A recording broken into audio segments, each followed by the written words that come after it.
In Chapter 5 of A Portrait of the Artist as a Young Man, Stephen leads the listless and somewhat unstructured life of a student.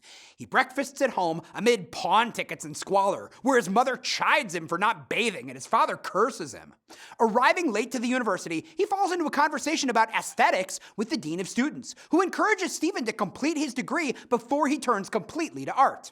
Hanging out with his friends, Stephen dodges Cranley's surly criticism about life and rebuffs a friend's argument that he should claim himself as a true Irishman and join the movement against the British, and discusses his theories about what might be agreed upon to be the constant in beauty.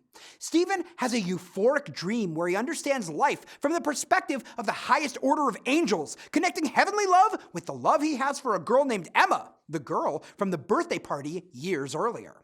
He hurriedly writes a villanelle dedicated to her and has a furious inner dialogue about whether he was right to act coldly toward her when he did.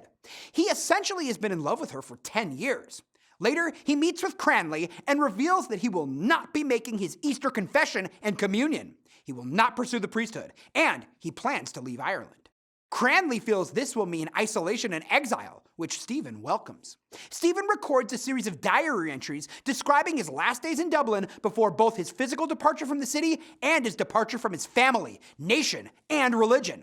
He meets Emma and announces his change of goals. Finally, as his mother is helping him pack, she expresses hope that he will find answers to his quest for artistic completion, what the heart is and what it feels. As the novel draws to a close, Stephen's maturity and development as an artist become stronger and more clearly defined. Stephen is more focused, if no less burdened by vice. The sense Joyce gives is that Stephen responds to an aesthetic call to action. The image of flight lifts him as he looks to his future. For Stephen, he must leave it all behind. He is more focused, if no less burdened by vice. The tone here is detached. The form Joyce has chosen here reflects Stephen's transformation from an observant and deep-thinking child into an artist who transforms his world through his imagination.